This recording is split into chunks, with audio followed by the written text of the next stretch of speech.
따위는 죽어서 가족을 남기고 사람은 죽어서 이름을 남기라는 말이 있습니다. 그만큼 이름은 그 사람에게 매우 중요합니다. 그래서 이름을 잘 지으려고 자식을 낳으면 장명가를 찾아가기도 하고 어떤 사람들은 가문의 돌림자를 따라서 또 뜻을 해석해서 이름을 짓게 됩니다.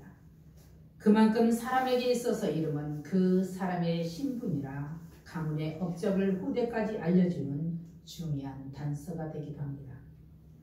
오랜 역사 가운데 남겨진 위대한 이름들이 수많이 있습니다. 그러한 가운데 예수는 모든 이름 위에 뛰어난 인물임을 성경이 증거하고 있습니다. 그 뛰어난 이름을 우리에게 주셨습니다. 우리에게 주신 그 이름은 너무 존귀해서 모든 사람들로 하여금 그 모든 무릎을 예수의 이름 앞에 꿇게 하시고 그를 만왕의 왕이요 만주의 주라 신하게 하셨습니다. 하나님께서 그렇게 우리에게 가장 존귀하신 이름을 주셨습니다.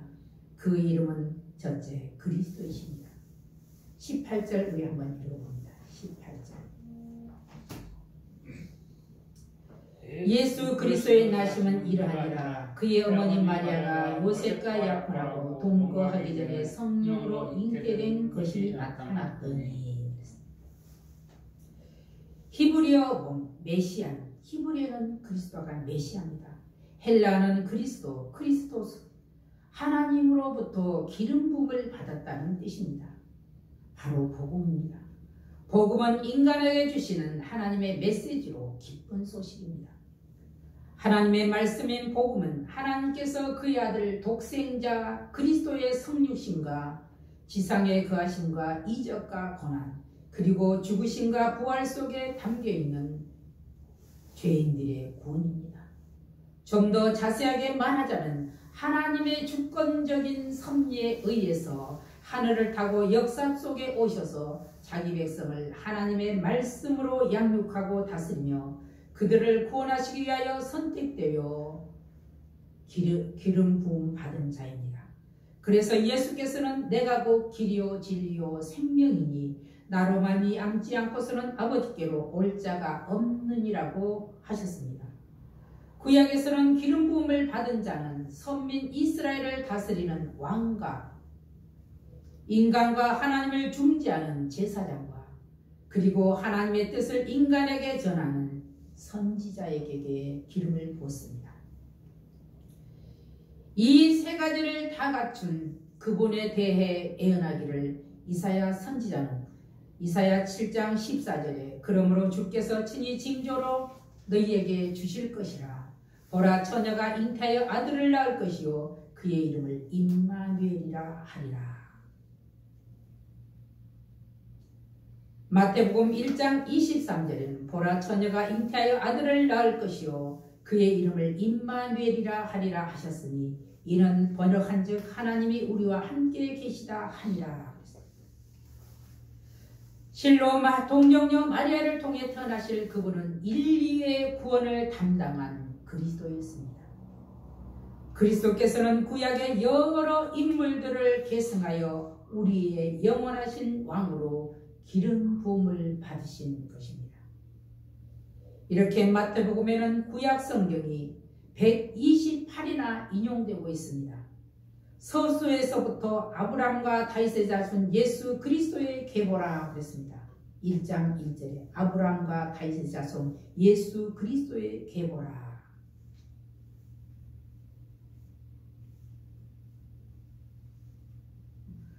예수 그리스도의 족보로 시작하여 동정녀 탄생,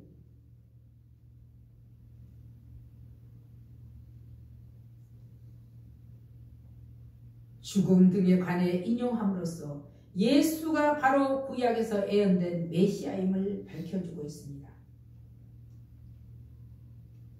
그렇게 하나님께서 이 모든 사역을 완성하실 백성들의 왕으로 그리스도를 구별하신 것입니다.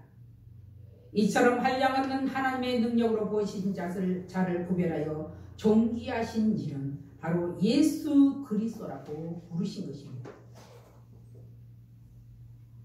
마태복음 2장 6절에는 하나님은 선민 이스라엘의 목자로 예수 그리스도를 구별하시고 왕과 제사장과 선지자의 사역을 그에게 담당시키셨습니다. 뿐만 아니라 오고 오는 모든 믿는 자들에게 영원한 주로 적용시키기 위해서 이 땅에 오신 존귀하신 분입니다. 동정녀를 통한 그리스도의 탄생은 그 이름에 걸맞게 여러 모양으로 많은 선지자들로 하여금 예언하고 약속해 주셨습니다. 특별히 마태복음은 유대인들이 그토록 대망하는 메시아, 다윗의 혈통을 통해서 오시겠고 약속하신 이스라엘의 구원자 메시아는 왕으로서 만국을 다스릴 영원한 통치자로 그리고 인성과 신성을 가지신 참 하나님과 참 인간임을 유대인들에게 확신시켜주고 있습니다. 그래서 베드로는 예수를 향하여 마태복음 16장 16절에는 주는 그리스도시요 살아계신 하나님의 아들이시니다라고 고백했습니다. 이에 대해서 예수님께서 말씀하시기를 바요나 시몬아 내가 복이 있도다. 이를 내게 알게 하니는 혈육이 아니요 하늘에 계신 내 아버지이시니라고 말씀하셨습니다. 인간의 이성으로서는 하나님을 알지 못한다 이 말입니다. 하나님께서 역사심도 알지 못한다 이 말입니다. 오직 살아계신 하나님의 영이 내 안에 오실 때에만 하나님의 비밀을 알 수 있습니다. 주는 그리스도시요 살아계신 하나님의 아들임을 고백하는 저와 여러분들이 되시기를 주의 이름으로 축복합니다. 인간을 향한 하나님의 최고의 선물이 무엇일까? 바로 예언대로 그리스도께서 모든 믿는 자를 구원하시기 위하여 이 땅에 인간의 몸을 입고 오신 바로 이것입니다. 예언대로 이 땅에 오신 예수님을 온 마음으로 영접하는 대림절이 되시기를 주의 이름으로 축복합니다. 두 번째로 존귀하신 그의 이름은 바로 예수님이십니다. 21절 한번 같이 읽어봅니다. 21절 아들을 낳으리니 이름을 예수로 하라. 이는 그가 자기 백성을 그들의 죄에서 구원할 자이심이시라 하니라. 아멘. 하나님께서는 성령으로 잉태된 아이의 이름을 예수라 명명하라 계시하셨고 그 뜻을 풀이까지 해주셨습니다. 저희 죄에서 구원할 자, 이미 구약 성경에 그분만이 인간을 죄에서 구원하실 자라고 계속적으로 강조하고 있습니다. 자녀가 태어나면 본래 자녀의 이름을 지어주는 것은 부모의 권리이고 의무입니다. 태어나서 8일 만에 할례를 받고서 비로소 아이를 이름을 지어주는 것이 이스라엘의 관리입니다. 하나님의 언약의 백성으로 그 이름을 부르는 것이 바로 이스라엘의 관리였습니다. 그런데 예수의 이름은 그가 태어나기 전에 하나님이 직접 지어주시고 그의 이름이 뜻까지 해명시켜 주었습니다. 하나님이 그의 친아버지가 되심을 바로 입증하고 있는 것입니다.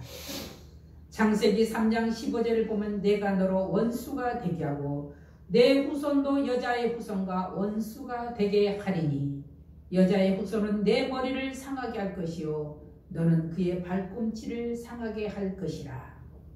이미 하나님은 에덴 동산에서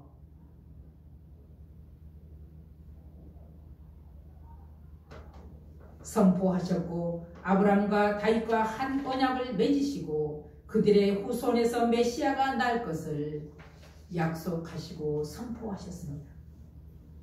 이를 여러 선지자들을 통해서 증거하셨습니다. 그러므로 예수의 탄생은 우연이 아니라 약속의 성취입니다. 이에 대해 선지자 이사야는 이사야서 9장 6절에 이는 한 아기가 우리에게 낳고 한 아들을 우리에게 주신 바 되었는데 그의 어깨는 정사를 메었고 그의 이름은 기묘자라 모사라 전능하신 하나님이라 영존하시는 아버지라 평강의 왕이라 할 것임이라 이렇게 선포하였습니다.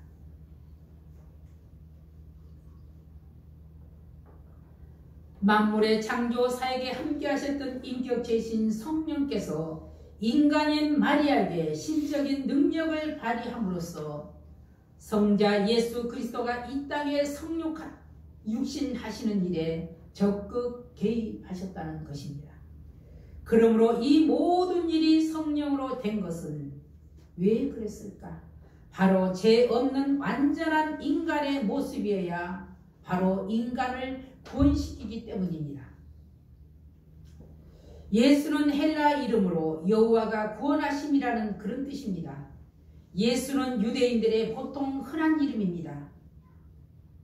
여호와의 구원을 의미하는 히브리어 여호수아에서 유래되었습니다. 여호수아는 모세의 후계자로 하나님의 백성 이스라엘로 하여금 약속의 땅으로 인도하여 드리는 자입니다. 약속 땅의 남은 자들을 정복하여 노예 민족을 가나안 땅의 주인으로 인도하여 낸 한마디로 출애굽과 가나안의 정복 시대의 훌륭한 지도자입니다. 이들의 공통적으로 기억하는 이름대로 이스라엘 백성을 구원하는 목적이었습니다. 이렇게 하나님 백성들의 죄를 짊어진 유일한 대제사장으로서 예수를 구별하였습니다.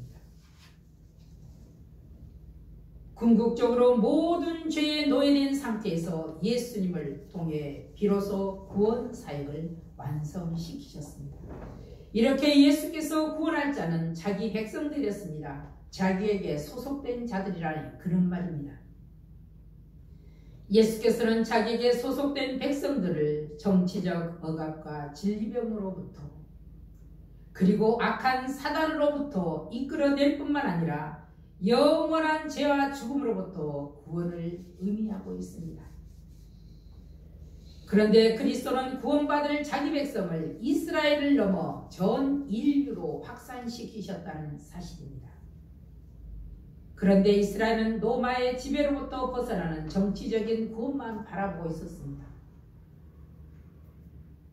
예수께서는 그 이름에서 그가 오신 목적 그대로 인간의 죄를 용서하시고 구원의 길을 허락하신 하나님의 사랑을 실증으로 나타내 보이셨습니다. 바로 십자가의 사랑입니다. 오직 진리신 그분을 통해서만이 우리가 죄의 권세에서 구원하실 뿐만 아니라 하나님의 자녀가 되었습니다. 우리는 예수 그리스도 그분을 통해서만 구원받고 그분을 통해서만 하나님의 자녀로 된다는 사실입니다. 이사야 선지자는 이사야 46장 3절 4절에서 말합니다. 야곱의 집이여 이스라엘 집에 남은 모든 자여 내게 들을지어다. 배에서 태어남으로부터 내게 안겼고 태에서 남으로부터 내게 업힌 너희여 너희가 노년에 이르기까지 내가 그리하겠고 백발이 되기까지 내가 너희를 품을 것이라. 내가 지었은즉 내가 업을 것이요 내가 품고 구하여 내리라. 바로 하나님 앞에서 우리가 제사함의 은총을 받았다는 것입니다. 이 모든 것이 성자 예수로만 가능하게 되었습니다. 그러므로 예수란 이름은 존귀한 이름이요 무거운 죄짐을 진 자들에게는 힘을 공급하는 이름이며 세상 무엇으로도 살 수 없는 내적 평안을 주는 이름입니다. 바로 예수입니다. 존귀하신 이름 예수 그리스도를 믿는 자들은 하나님의 사람으로서 내적 평안을 경험하는 바로 행복한 사람들입니다. 그래서 이스라엘의 대지도자 모세는 신명기 33장 29절에 이스라엘아 너는 행복자로다 이렇게 선포하였습니다. 바로 내가 행복자입니다. 왜 그럴까? 나는 영적 하나님의 백성이기 때문에 그렇습니다. 세 번째 존귀하신 그 이름은 임마누엘이십니다.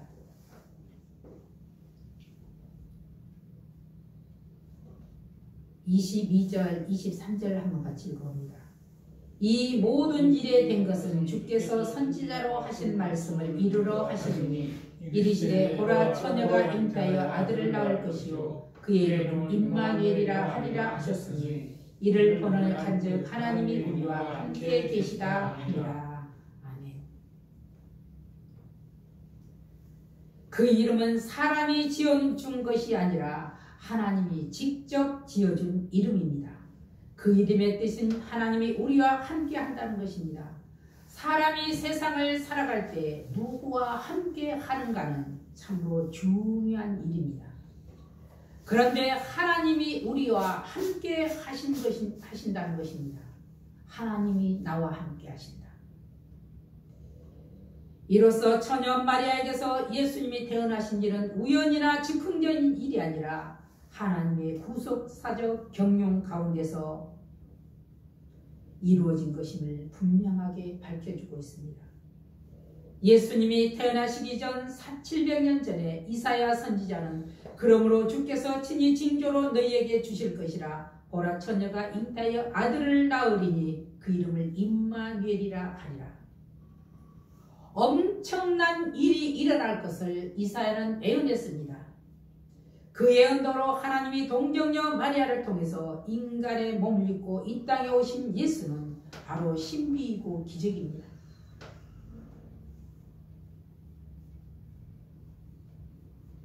신비고 기적인 이것을 어떻게 인간의 이성으로 알 수 있는가? 기독교는 이처럼 상식이나 이성을 초월한 진리입니다. 이성으로는 답을 찾을 수가 없습니다. 오직 하나님의 영 성령이 우리 안에 오시지 않고서는 이해할 수도 없습니다. 본래 하나님이 사람의 몸으로 성육신하시어 우리 인간 세계로 들어와 인간들과 함께 하시게 되었다는 것입니다. 하나님은 그렇게 인간의 세상에 임하실 우리의 대선지자를 상징적이며 예언적인 칭호 임마누엘로 구별하셨습니다. 그리고 그렇게 예수를 통해 하나님께서는 우리와 함께 거하시게 되었습니다. 이사야 선지자가 임마누엘 말을 처음 사용했을 때는 그것은 다만 그때 태어난 아이의 탄생이 하나님께서 유대인들과 함께 하신다는 이런 것들로 그런 징표로 생각했습니다. 그런데 본문의 저자 마태는 기적적인 성령에 의한 수태로 인한 결과는 인류 역사 가운데 나타날 제2의 하나님이신 예수 그리스도의 임재를 임마누엘로 말하고 있습니다. 그러므로 예수님의 아버지는 곧 하나님이시며 마리아의 몸을 통해 태어나신 예수는 인간인 동시에 하나님이시라는 것입니다. 이처럼 하나님께서 인간인 우리와 함께 하심으로 죄인들도 평화와 기쁨을 얻게 되었습니다. 더 나아가 구원의 확신을 얻게 되었습니다.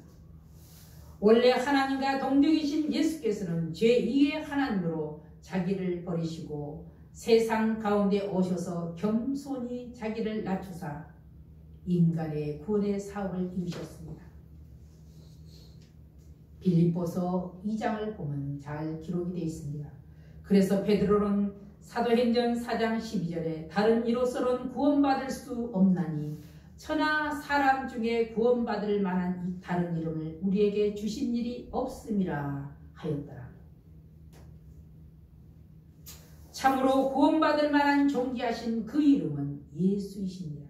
그럼에도 불구하고 우리가 그 이름을 의지하지 않거나 존귀하게 여기지 않는다면 하나님이 인간에게 허용하신 유일하신 구원의 길을 거부한 것입니다. 그 거부의 결과는 죄악의 길이요 심판의 길이요 멸망의 길입니다. 우리는 기억해야 합니다.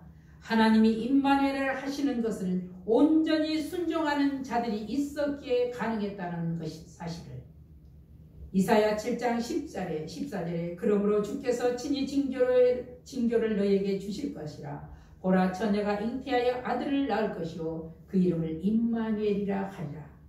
이 약속했던 메시아는 마리아 순종으로 인해 여인의 후손으로 오는 언약의 성취를 이룬 것입니다. 마리아는 학식이 뛰어나지도 대단한 집안의 자식도 아니요 그저 나사렛의 평범한 가정에서 성장하여 정혼한 처녀입니다. 단지 그에게 신앙이 있었다는 것. 유대인의 엄격한 간섭에도 불구하고 성령을 통해 잉태된 예수를 그는 믿음으로 받아들이고 그는 고통을 겸손히 감수해 내는 결단을 내렸습니다. 그의 순종이 있었기에 그리스도가 이 땅에 성육하시는 하나님의 사역자로 쓰임받게 된 것입니다. 이처럼 하나님께서 쓰임받는 일꾼의 선택 여부는 학력도 지위도 빈부도 권력의 유무 상관없이 오직 순종과 하나님의 은혜와 선택에 의해서만 결정되어진다는 사실입니다. 그는 자신이 메시아의 잉태를 예고받고 비천한 계집종에게 은혜를 베푸신 하나님을 찬양하였고 만세 나를 복되 복이 있다 일컬으리라. 그러면서 그는 하나님의 은혜와 사랑에 감격하여서 찬양했습니다. 그러나 이 모든 일도 혼자서는 할 수 없다는 사실입니다. 반드시 협력자가 있어야 한다는 것입니다. 하나님의 언약의 성취는 다윗의 혈통인 요셉의 성숙한 신앙이 있었기에 이루어졌습니다. 그는 주의 사자로부터 자신과 동거하기 전에 이미 마리아가 성령으로 잉태되었음을 전해 듣고는 아무런 의심 없이 마리아를 아내로 맞아들이는 의로운 신앙이었습니다. 1장 24절이 증거하고 있습니다. 그렇게 마리아와 요셉의 온전한 순종은 예수의 육신의 어머니와 아버지가 되는 축복을 받았으며 하나님의 언약의 도구로 사용되는 그만큼 복을 받았습니다. 어려움이 있을 때마다 하나님의 도움을 구하는 믿음이 확신이 우리에게도 있어야 하겠습니다.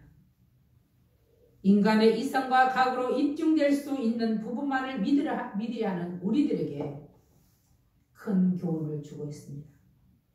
인간의 논리와 과학으로는 이해할 수 없는 역사를 요셉은 마리아의 성령의 잉태를 믿었고 마리아는 전능하신 하나님의 능력을 믿었습니다. 그런데 요즘 과학자들은 이 사실을 믿는다 그러더라고요. 왜 믿는가? DNA 때문에. 이 흙에서 DNA를 찾고 있다고 그러더라고요.